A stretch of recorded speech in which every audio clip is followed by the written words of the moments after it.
Welcome back to Casual Conversations. I am your host, Ryan Bean, here with my co-host, Elena Sweetser, getting into all things life. That's right. We appreciate you. As you guys can see, the setting's a little bit different today. I don't care what heater or fire pit you have. We're Texans. It's not going to get it done in outside weather today. So we moved it inside to our lounge, which actually I kind of like the new setting. I do. Makes us more sophisticated. The problem is we got to keep it quiet. And we'll see. Again, That's hopefully true. my dogs stay quiet, so we'll see how that goes, but no promises. We put them with a box of treats back there. So Absolutely. So how's your week going? Good? not bad, other than it being cold. It's a little busy with work and all that stuff, but here we are. The machine over here was just telling me she's about to have 8 listings coming up in the next couple of weeks. So it's wild. The girls get crazy. Yeah. So if you're buying a house in DFW, hit me up.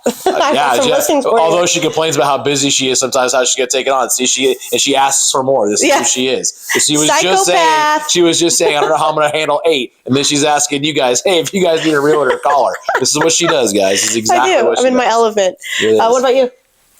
Good. Things are starting to pick up a little bit. I think with the weather has actually held out pretty decent considering for the winter months, and winter is always slow in my business. But coming out of hibernation, aside from this week, it's actually been pretty pleasant. So and my guys try to catch in as much as possible, but it's starting to pick up a little bit, which is a promising thing to see. I think people overall are starting to see that things are kind of stabilizing. Yeah. And I think people have kind of been on the sidelines for a while deciding what they want to do. And same in my market. Yeah. But I think it's in general, right? Yeah. It's whether it be like this is our reality, so let's adjust now. Yeah, let's just figure it out. Yeah, I feel you on that. Well, Ryan, last week we talked about beauty. Yes. And I asked Ryan, what would be your definition of beauty? And I thought that was a great topic from a male and female perspective. It was, and if you guys didn't listen to it, actually put me on the spot pretty well. I wasn't prepared for that one, but I think you guys, it was a good one to listen to. It was. I think you guys can, I think there's a lot of value. And Ryan had some good points, and for those who are just hopping on now, he's been with his wife 20 plus years, and I think one of the key things you talked about was, beauty is what starts it, but over time, your relationship, it becomes more of what's inside your spouse, your person. Absolutely, that grows, right? The beauty grows because of the person that you're with, that you're with, right? So, but again, you have the physical attraction is what gets it started. Gets the juices flowing. Yeah. And his wife she's a beaut. So. Yes. Yeah. She paid me a lot of money to say that. Yeah. So no, she's a good one. Anyway, so it is your topic this week. So I thought what we should talk about, I think this relates to something that we were talking about earlier, is why people spend so much energy worrying about things they can't control. I feel like he's directing that at me. It's directly at you. A couple weeks ago, I talked about patience, and I just think both of us in general aren't good at it. I mean, it's something that I definitely was not good at. I've improved.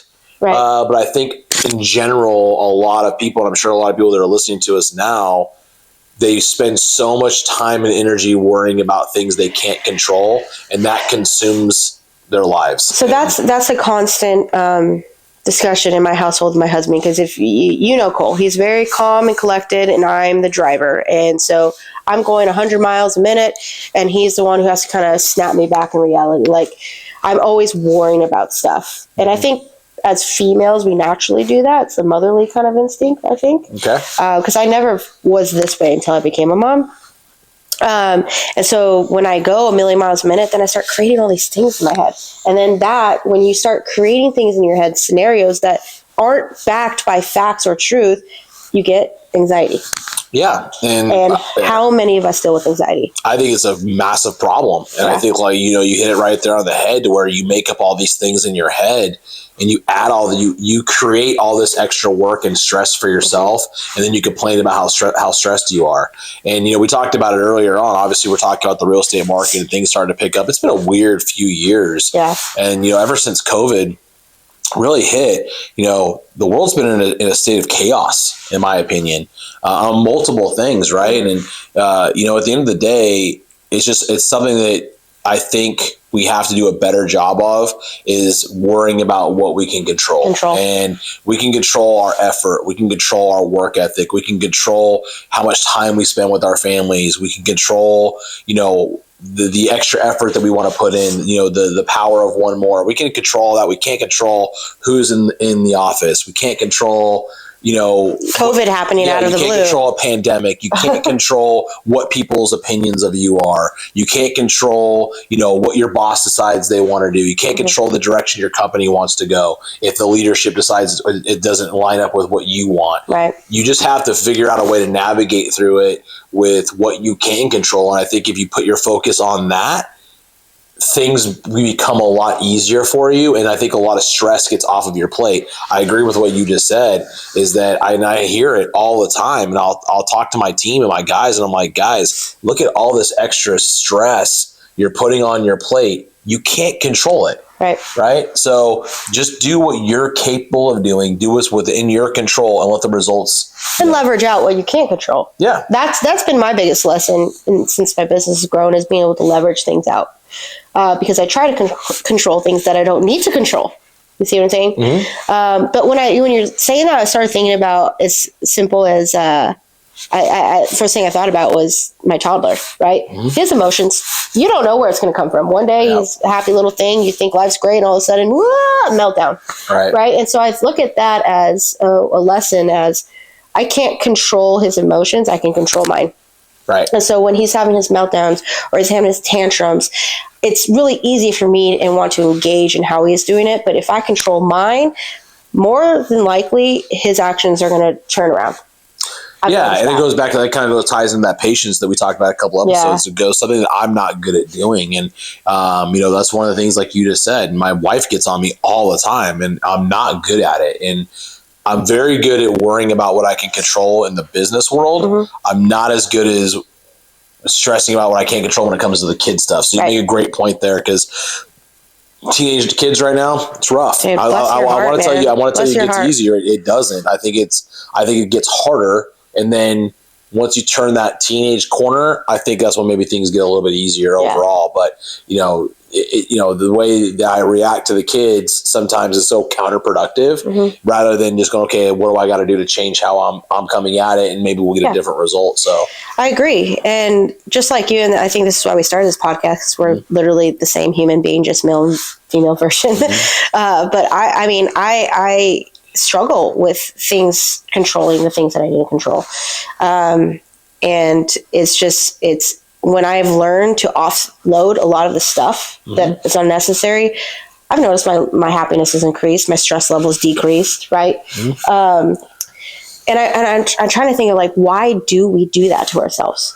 I just think it's human nature. I think what ends up happening is you get so, I think, again, we talk about it ad nauseum probably at this point, but social media plays a big role in everything that we do, because it makes you feel like you're behind the 8 ball, or, we also live in a world of comparison. It's what we 100%. Do. We're always comparing where we are in our lives to other people. We're always comparing how big our house is in comparison to people in our group, or what car am I driving, or what schools do my kids go to, or how much income do I make? Where should I be? I mean, I'm guilty of it as anybody, right? How much, what do other 43-year-olds earn in Texas? Why is that even a thought? I can't control that, right? It's one of those things. Why is my business slower? I can't control that. Maybe my customers are a little bit slower, but I can control going to find new customers, going to find new business, turning over new stones, putting that extra hour of work in. Start my day an hour earlier. Comes to your health, right? How much of your health can you control? I can control what I eat. I can control how much exercise I do. I've got complete control of that, but we don't do it, right? And again, it's like, well, you always have an excuse. I think we're also a society of making up excuses. Of course we are. So because it's just the easiest thing to do. Right. It is. Take control. It is. I've been guilty of that. I mean, Cole tells me all the time, you're playing victim all the time when I go down the spiral down that mentally. It's a thing that a lot of people struggle with. And I think it's because, like you said, because we're rushing things, because of the society we live in, of this comparison world. Well, we feel like we have to have it now. We do. And again, which is weird, because we always talk about how valuable time is, and it is. But to think that you have to be on the same playbook as everybody else, you have to be on the same chapter as everybody else, it's just ridiculous. It's not the case. I mean, I look at it, from my own personal my own personal experience. So business, I'll talk business and then I'll talk personal. Okay. Yeah. Business wise, when I got in the business in Durango, there were a handful of realtors that either had partners or their siblings were in the business, their parents were in the business. So they literally hopped in the business and bam, not little Elena.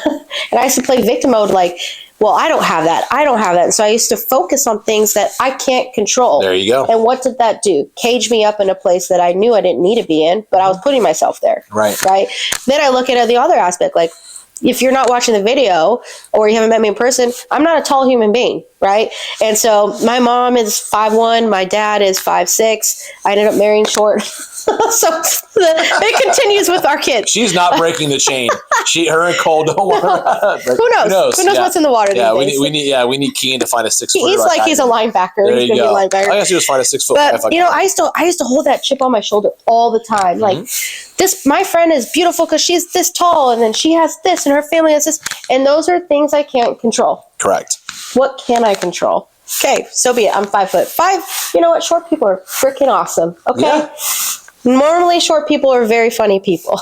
Well, there's a lot of benefits too, right? You still get to wear smaller shoes. I remember airplanes. I'm not complaining. Yeah, I think you still probably. I think Krista was one of the ones that she still buys kids shoes. So yeah. Think about all the money you save buying kids shoes for the rest of her life. She never gets to an adult shoe. Everyone has perks, right, of what you could do. You getting on an airplane, right? You probably a lot more comfortable on an airplane than I am, right? So I can put my feet up. It's nice. I don't do it if I'm around other people. But everyone has their thing. Right. And like I said, it's, to your point, it's the same thing with business, right? I tell my guys, we can't control what our competitors are doing. Yeah. We can't control what they want to price things at. We can't control what products they want to offer. We can't control what terms they want to give a customer, right? Whatever the case may be. We can control our terms, our services. What do we do? How do we how we can control our effort? We can control how we approach that customer, right? Do we take a deep dive into their business? Do we try to offer solutions? Do we try to be consultative? Do we try to spend more energy with that customer? Do we try to be out of the box thinkers? Those are things that are 100% in your control. So you put all your effort there,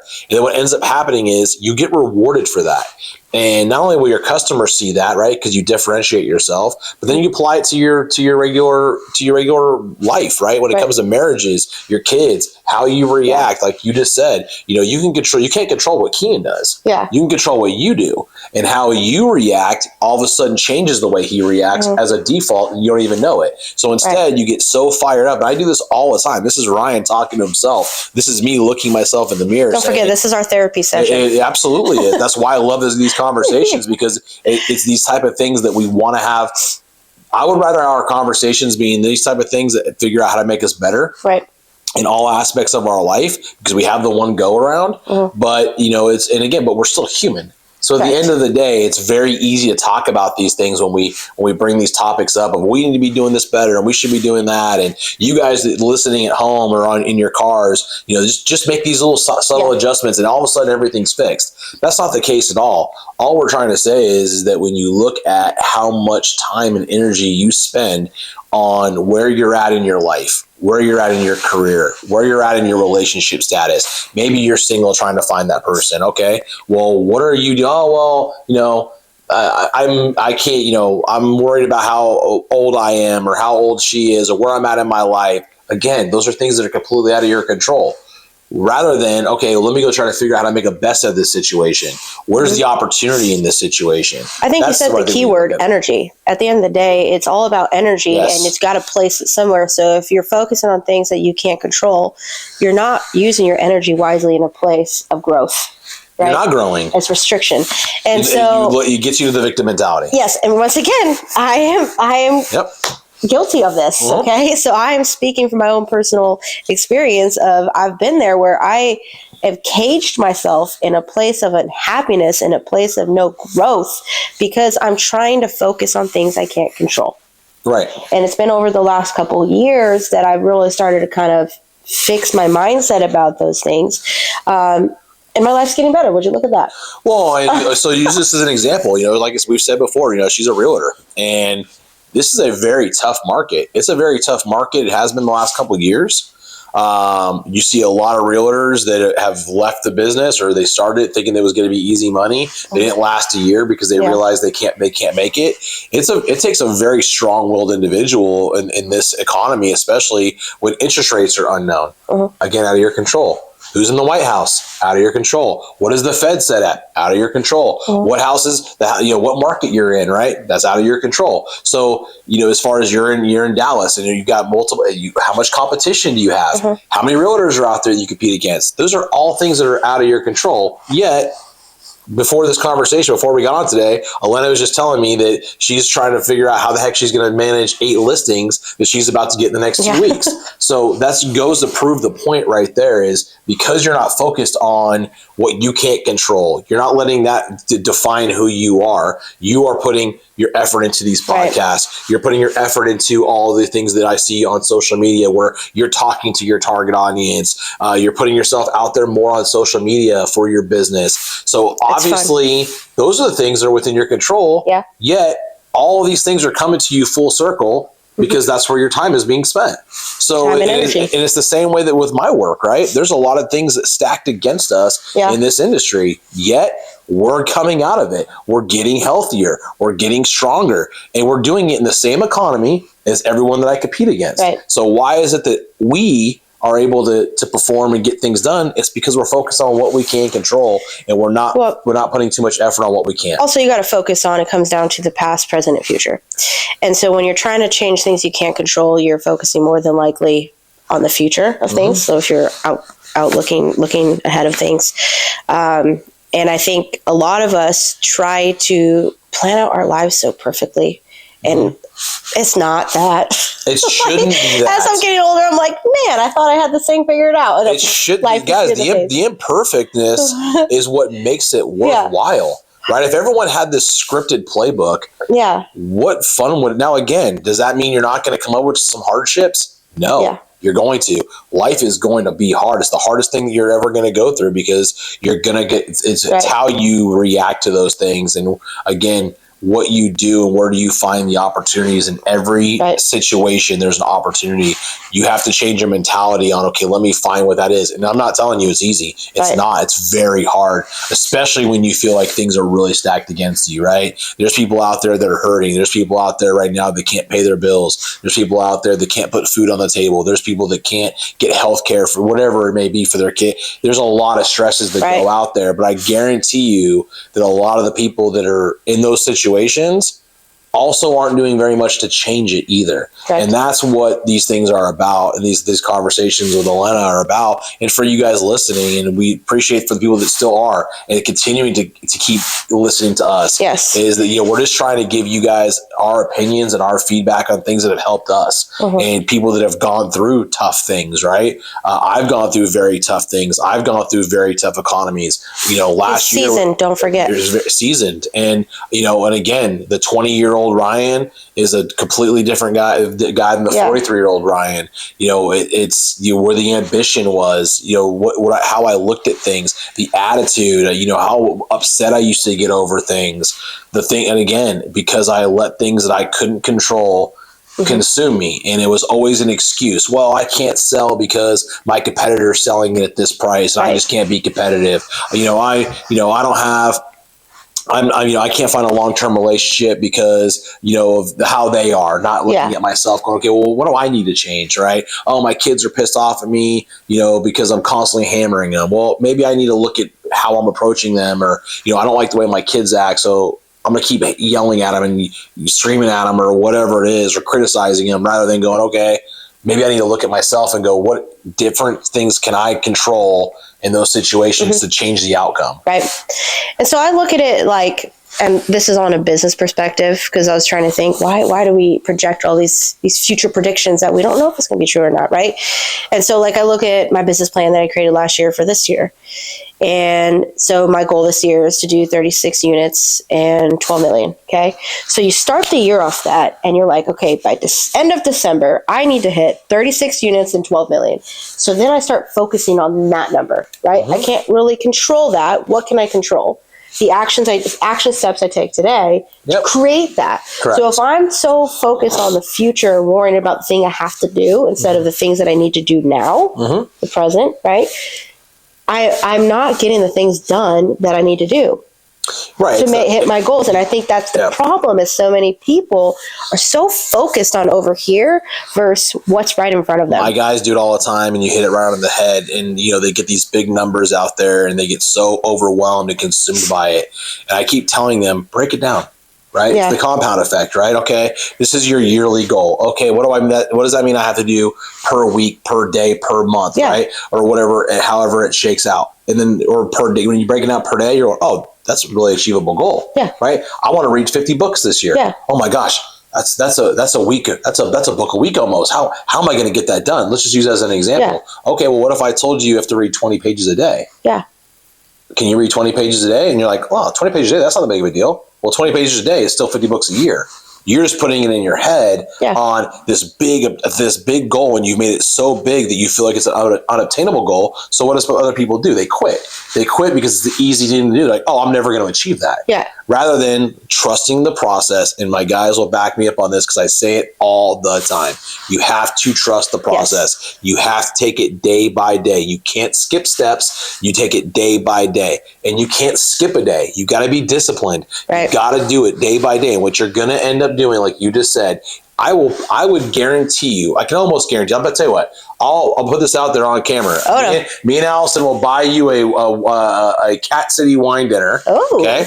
If you hit your goal this year, I will buy you dinner, and it will be most likely achieved because you're looking at it the right way, which is, what can I do every single day to achieve that goal? Great. I have that big goal up there. Right. Let me break it down to what I need to do per day to get to that point, rather than I have to hit that number. And you know what, Elena, if you come up a little bit short, guess what? Guarantee you probably still exceeded what you did the year before. Right. So how's that not progress? Right. The gap in the game. Remember that book? Yes, but how are you not moving forward? Right. But people will look at it as, well, I didn't achieve the goal. Okay. Well, maybe you didn't achieve the goal for what you'd put in, but now you've put yourself in a position to be that much closer to it. Right. And just because you set it out for a 12-month span, it may take you 18 months. It might take you 9. Yeah. Well, what happens if it takes you 9? Do you celebrate it, or is Elena going to go, okay, well, man, I could have done more? Okay, old Elena would have done that. Old Elena would have definitely been like, oh, I undersold it, so maybe I need to push now, reset my goal, and then I struggle if I don't hit that. Right. So you want to give yourself an obtainable goal. You want to push yourself. And I tell my guys all the time, if you think you've got this in the bag, push yourself to push harder. And if you come up a little bit short, you'll still exceed what you did before anyway. Right. So you still won. You still progressed. You still move forward. And what did you do? You just set yourself up for that much healthier of a 2026. Right. And you have to change that mentality. You do. And I look at it like, with losing weight, and Cole once again had to bring me back to reality, because I'm like, I have to lose 35 pounds. And I'm like, this will never happen. This is going to take 5 years to happen. And he goes, just focus on losing the first 5. Mm-hmm. And then after that, reassess, then focus on the next 5. He's like, because it's much easier to lose 5 pounds than it is 35 pounds right away. And so you're focusing on something that you can't control right now. Mm-hmm. You can't go to the gym and a week later be like, I lost 35 pounds. No, you can't control the swing. What you can control is go, okay, what if I ate 200 less calories a day? Yeah. Or I just made the goal of cooking every day. Right. Eat at home more. Yeah. Or eat smaller portions. Or, like you said, make it, okay, I lost 5. Now let me see if I can lose 5 more. Yeah. Well, now let me see if I can lose 7 more. Right. Well, let me see if I can lose 10 more. And then you progressively get better. What people, like I said, I love the thought of having these goals, right? And these things that you want, these big things you want to achieve. So you put those things out there. And then what I would recommend to everybody out there, because I still do this personally and it's worked for me successfully for a long time, is that I take that and I break it down to, okay, what do I got to do? Like I said, per quarter, per month, quarterly, per day, per whatever, right? Mm-hmm. Okay. And if I have a day where I'm a little bit short, okay, well, I gave myself a buffer in there where I got to come up, or I got to make up for some lost ground. Then I also have days where I did far exceeded what I needed to do that day. Well, okay, well, now I have a little bit of a buffer. So in case I have a smaller day in there or a weaker day, I'm still on pace to hit my goal. That's how you should do it. And like I said, it's focusing back to what we talked about, how the conversation started was how much time and energy, and ask yourselves this question for the people that are listening, how much time and energy do you truly spend worrying about things that are completely out of your control? And not just things, people. I think that's another good part of this topic we should talk about, because I've worked with people that, although their house was $1 million, they were not pleasant to work with, right? And it comes down to, I was like, no, I've got to finish through it. And it comes down to, I can't change who this person is. It doesn't matter how good I am. It doesn't matter the level of service. It doesn't matter what I did for them. Who they are as a person is out of my control.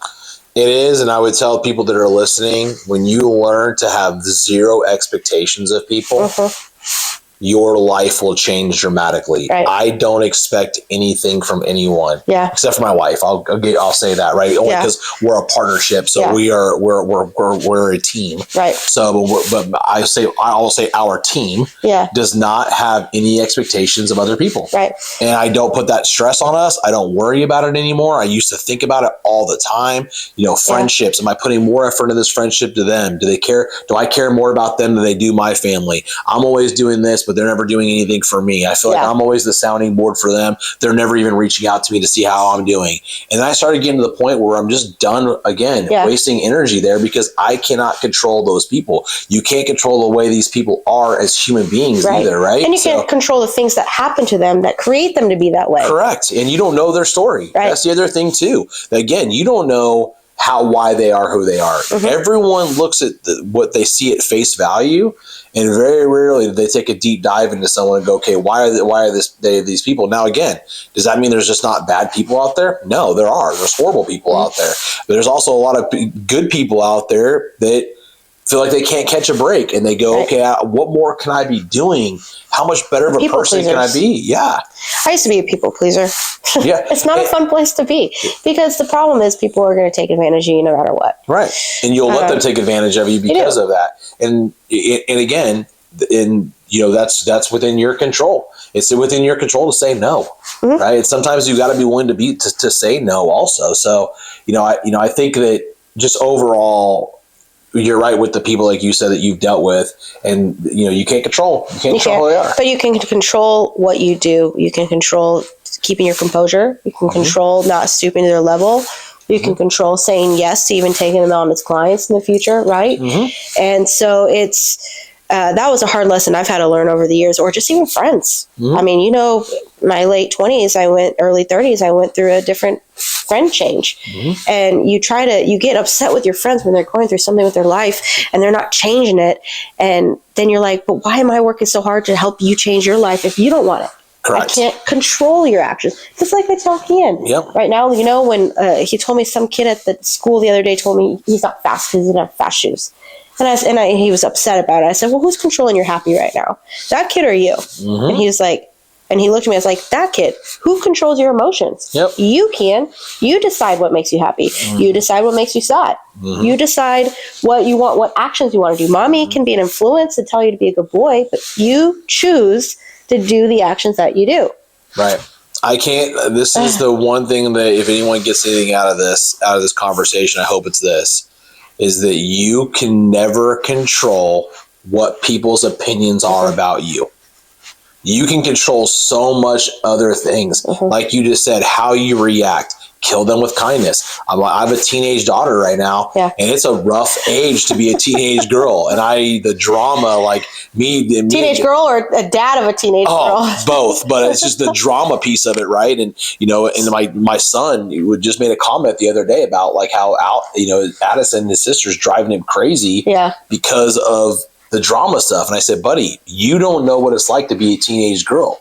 So it's very easy for us to be judgmental on the outside and judge, why is she being this way? Why are you acting this way? We aren't in her head. We don't know those type of things. But I can tell you that we have those conversations with Addison on a regular basis, is kill them with kindness. Right. At some point, their true colors are going to shine, and all these people that are around you and around these people that are mean, nasty people, it's eventually going to come to the surface. It may not happen at the timetable you want. You want everyone to see them for who they are today. It may take a year before people start to realize, you know what, this person is not a good person, and this person continues to hammer Addison or some of these other people. Yeah. And I'm like, we've never seen Addison do anything to this person. Yeah. So why is she being this way? It will eventually show itself. It does. And it may take a year, 10 years. I mean, look at the whole Blake Lively thing that's going down right now, right? Yeah. Everybody thought of her as a sweetheart, and here she is going to court for being not a nice person.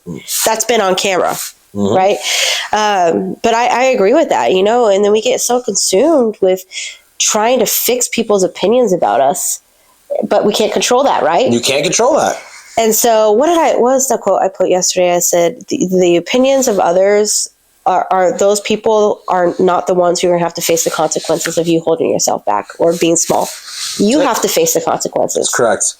Which is why stop caring about it. And again, this is coming from someone that did for the longest time. I always worried about it. Same. I always worried about people's opinions of me and who they thought of me as a person. It used to eat at me because I kept thinking to myself, I'm a good person. Like, what? I've never given you a reason not to like me. I've never given you a reason not to. So then you get consumed by that. And like you said, you start to try to change the person that you are to adapt to them. Mm-hmm. And at the end of the day, you're just not going to please everybody, and that you're not going to be for everybody. You're not. That's the other thing you got to look at too, is how many people that are probably good people. You're never going to go hang out with them socially. You're not going to spend time with them. They're never going to be in your inner circle. You're not going to go have a beer with that person because they're just not who you are. And it's hard to accept, like, because, you know, once again, Cole, my husband, he's the good guy, right? And so he's always like, you know, Elena, don't let those people affect how you think about yourself. And he goes, the way people treat people are the way they feel about themselves. And it makes sense here, right? But here you're upset. You know, so it's like, I get that. I get that they're, like, you can tell Addison, they're being like this towards you because that's how they feel inside. Mm-hmm. And it's easier to reflect that onto somebody else than internalize it and fix your own problem. Yep. And so, and I get that. And so it was so hard for me over the years when I went through these friendship changes because I'm like, what am I doing wrong? Mm-hmm. But then you look back now, the older, wiser, a little bit Elena is like, I was doing nothing wrong. Mm-hmm. We just didn't line up. I can't change that person. You were walking, and you were walking, and you were running, and they were walking. I was flying. You were flying. They're on different pages, right? So, like I said, it's we'll wrap this one up, and it's a good conversation. But like I said, I think that just overall in general, as human beings, it's just human nature to worry about things that are completely outside your control. And I believe that to be true. I believe it to be true in business and personal, that we worry about things that are completely out of our control. And it's just such a waste of time and energy. And I think when you spend that time and energy towards what you want to achieve, the kind of person that you want to be, the kind of employee you want to be, the kind of leader you want to be, whatever it is, you're going to find that energy is a lot better spent towards that. Right. And you got to use the future of whatever you're trying to control as motivation, and just that. Mm-hmm. Motivation is that, and control what you can, which is in the present.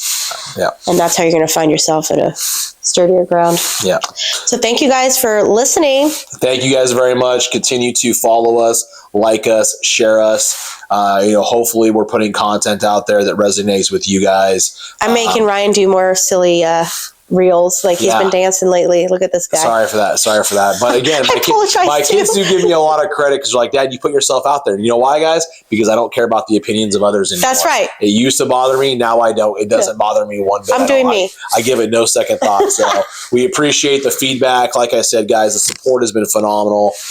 We've done a lot of these episodes now. There's more to come. Yeah. We get a lot of comments. We get a lot of text messages. We get a lot of phone calls from people saying, hey, I listened to you in the car. I was really having a rough week. And, you and Elena just really kind of put a smile on my face and made me think, about things differently. And I told Elena, if we can change the aspect of a handful of people's lives simply by us doing this, not only do we get a lot out of it, that alone will make this thing entirely worth it to me. I agree. So thank you for the support. We have a new episode every Tuesday. So every Tuesday. No excuse to not be busy with our episodes. Please share. Please share. And like I said, it's starting to grow, and it's because of you guys. So thank you guys very much. We will catch you on the next episode. Catch you on the next one. See you guys. Bye.